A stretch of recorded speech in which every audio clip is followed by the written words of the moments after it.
I think the best way to analyse the attack on the Jewish synagogue that we've witnessed in Britain this week is to have a look at the atmosphere that's being created, what our politicians intend to do about it, and indeed what might be the ultimate solution, because whatever we're doing at the minute isn't working. So I've got quite a number of clips for you today, but I believe that in order to understand what's happening, it's not about my voice really, it's about watching the media, because people consume media and there's a lot of stuff out there to consume, but I think, or I've certainly done my best to collate things in a way that I think conveys my point in the best way. Obviously, the attack was horrific and horrendous, and whatever words you want to put at it, but people dying when they're going to whatever they're doing during the day, whether that's praying or shopping or whatever you're doing, doesn't really matter. It's a terror attack, and that's what it was. It was a terrorist attack. And so what I'm going to do, I'm going to start off with what I consider to be a disgusting element within British society. And that element is the element of people who believe that their cause is so important that on the day that people were murdered on our streets, they felt that that was the best time to take to the streets and have a protest, as if these people don't have any sense of propriety. Not only are they making our lives a misery every single weekend that they're out in whatever town that they're in, but they specifically decided to go out in force on the evening of a terror attack. And so there's a few videos here, one from Edinburgh, a few from London and Paris.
Just gone round the corner so that I can hear you, because the loud noise is coming out of the protest that's just taking place outside of number 10 Downing Street. It's pretty deafening. It's mostly pro-Palestine protesters that are there right now. It is getting a bit violent, Ian. I've just seen 3 territorial squad police vans filled with officers just go onto Whitehall. Basically about sort of half an hour ago, the police cordon that was in place to try basically to control some of the protesters and to stop violence breaking out, that cordon was broken. I saw all the protesters cheering as they managed to break through that police line, but they are clearly trying to keep them in a small and tight area, basically in the middle of Whitehall. It's sort of just been pushed a little bit further down from Downing Street, so it's not quite on Keir Starmer's front window, so I'm sure he probably won't be able to see it, but he definitely will be able to hear it.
And my contempt and disgust for these people really knows no bounds, no sense of propriety whatsoever.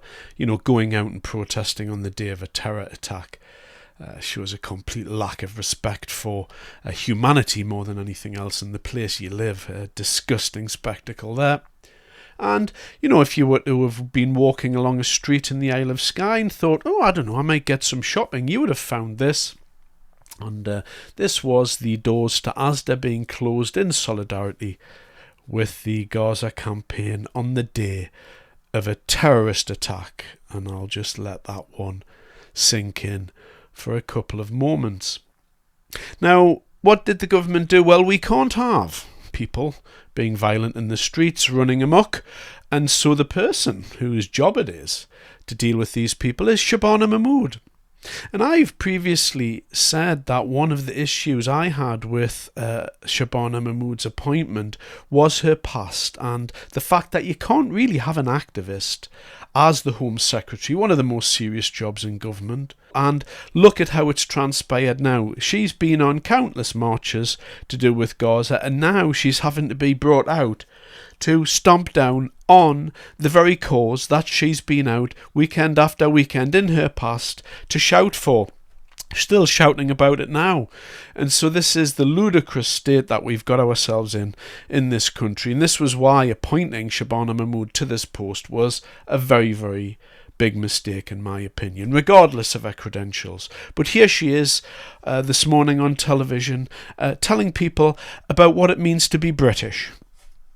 The freedom to protest is a precious freedom in this country, but what I would say to people that are planning to go on a protest is just to take a step back for a minute. Imagine if you had lost a loved one to a terror attack in this country, and just because you have a freedom doesn't mean to say you have to use it all the time. Sometimes a little unity, a little solidarity, some love and friendship to other people is required. I was very disappointed that those protests went ahead last night. 40 arrests were made, including for assaulting police officers. We will not tolerate that behaviour. Those individuals will face the full force of the law. And I do think that carrying on in this way does feel un-British. It feels wrong. And I would ask people who are thinking about going on protest this weekend, take a step back, imagine it was you, and then just give this community a chance to grieve and to process what has happened. Incredible, isn't it? Listening to that. I'm having to explain to some of the worst members of our society, the people that want to literally destroy this country. Would you mind, if you do get a second or two, do you think you want to take a step back and just have a look at things in the round and perhaps not think that you're the most important person in the world in your narcissistic little brain there on the day that there's been a terror attack on the streets of this country? Do you want to just act a little bit more British? Perhaps, show a bit of decency.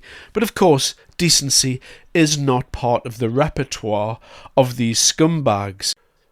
And moving on from Shabana's attempts to bring the situation back under control, because obviously this weekend is going to be a little bit spicy, I'm going to move on to looking at how we've arrived here. What are the reasons why? And I think the reasons are very, very clear. Looking at politicians, looking at our entertainers, looking at universities, and looking at everybody really. The man-made humanitarian crisis in Gaza reaches new depths. The Israeli government's relentless and increasing bombardment of Gaza, the offensive of recent weeks, the starvation and devastation are utterly intolerable. Tens of thousands have been killed, including thousands as they tried to collect food and water. This death and destruction horrifies all of us. It must end. We have evacuated the first group of sick and injured children to the United Kingdom to be treated by the NHS, and we continue to increase our humanitarian support. But still, nowhere near enough aid is getting through. We call again on the Israeli government to lift the unacceptable restrictions at the border, stop these cruel tactics, and let the aid surge in. The enemy of the Palestinian people are Zionists, and Zionism is the enemy of peace and the enemy of the Palestinian people. And we need to be loud, we need to be proud in support of a free Palestine. I make no apologies. I'm proud to say, not only wouldn't I be a member of Labour Friends of Israel, I've never been a member of Labour Friends of Israel. Fuck the Zionists. Get out there and fight them. Get out there and meet them in the street. Get out there and let them know that you do not fucking stand by them. Do you understand me? The people of Palestine do want this over. So what should happen to the Zionists? Zionists should fucking die. All of them. All Zionists should die. We are the people. We won't be silent. Stop the fucking down, down, down, down. We are the people. We won't be silent. Stop the bombing down, down, down, down. We are the people.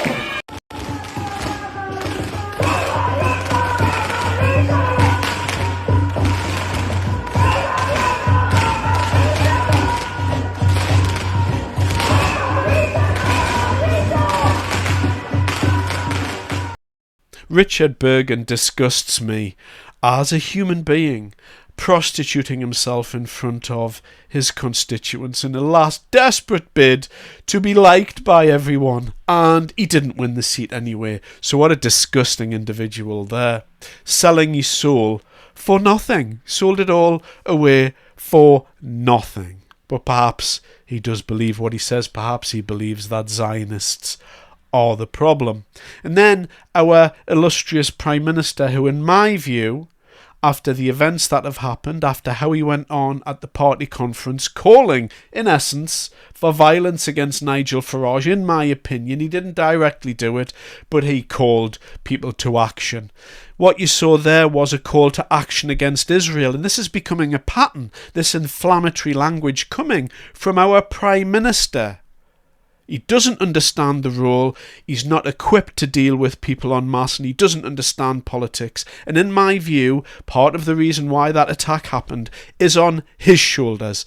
And then, of course, we've got our lovely artist, I'm not going to utter his name because he disgusts me so much, on stage calling for violence against Jewish people in our country, on a stage in this country. And he's allowed to perform that, without fear or favour. And lastly, just to cover our dear university-educated young people, we send them to university, all bright and bubbly, and they come back preaching death. It's as straightforward as that. And to finish, we're going to cover some truth, in my opinion. The reasons, how we got here, I've already covered them, but what is the truth? What lurks behind?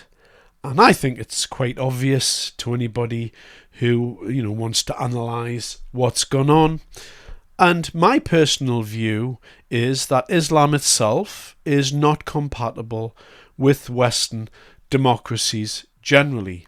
And looking at Islam as a religion, and this is an intellectual criticism. I would never call for violence against Muslims because I would never call for violence against anybody. I believe in discussion and discourse and arriving at a sensible conclusion, like grown-ups, like people from Western democracies. That's what I believe. But regardless of that, on an intellectual basis, it's quite obvious to me that Islam is never, ever, ever going to work with any Western democracy. It's not built to. The reason why Muslims put their finger in the air and they say, this is number one, they're telling you, they're being quite upfront with you, and they're saying that there can only be Islam. Islam is the final solution where Muslims are concerned. And that's it. That's all they wrote. And there is not going to be any movement. There's not going to be a reformation in Islam. Nothing like that is going to happen. Islam is an immovable force which comes up against Western democracies who like to bend and adapt to other ways of life. But with Islam, it's met a very, very special case. And I don't think people appreciate exactly what we're looking at generally. And, this is a very, very worrying problem for all Western democracies, I feel.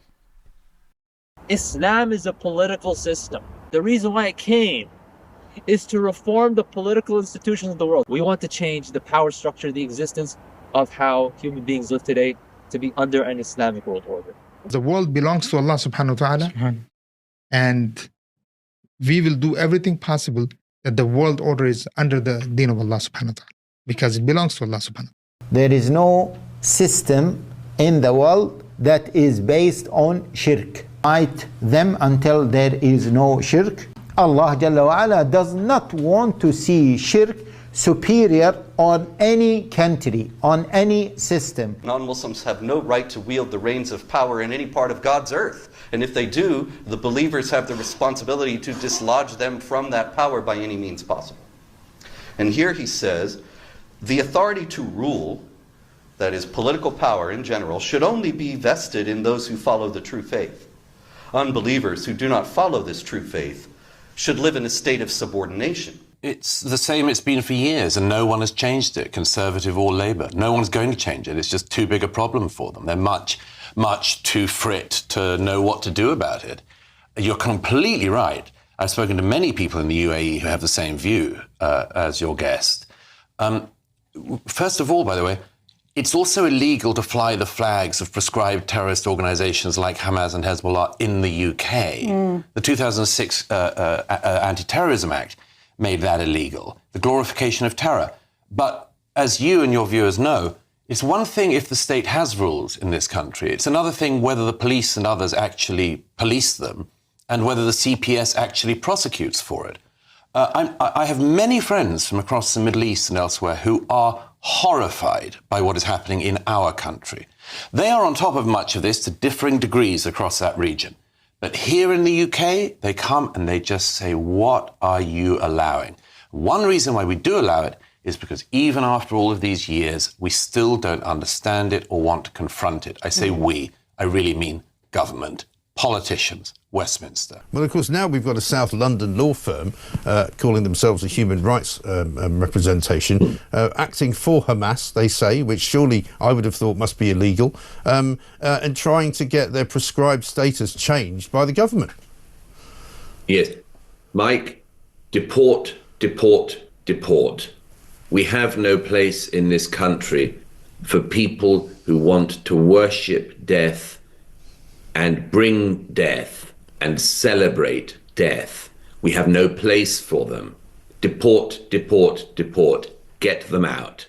And let me say this in English so you can understand what I'm saying. I have translation. No, I know you have translation, but I just want to make sure you get it right. There will come a day that we will see far more radical extremists and terrorists coming out of Europe because of the lack of decision-making, trying to be politically correct, or assuming that they know the Middle East and they know Islam and they know the others far better than we do. And I'm sorry, but that's pure ignorance. But at the moment, it's very clear to me that the most toxic form that religion takes is the Islamic form. The horrible idea of wanting to end up with Sharia, with a religion-governed state, a state of religious law, and that the best means of getting there is jihad, holy war, and that Muslims have a special right to feel aggrieved enough to demand this, I think is absolute obscene wickedness, and I think their religion is nonsense. And in its entirety. The idea of God speaks to some illiterate merchant warlord in Arabia, and he's able to write this down perfectly, and it contains the answers to all human. Don't waste my time. Bullshit. Resist it while you still can, and before the right to complain is taken away from you, which will be the next thing. You will be told you can't complain because you're Islamophobic.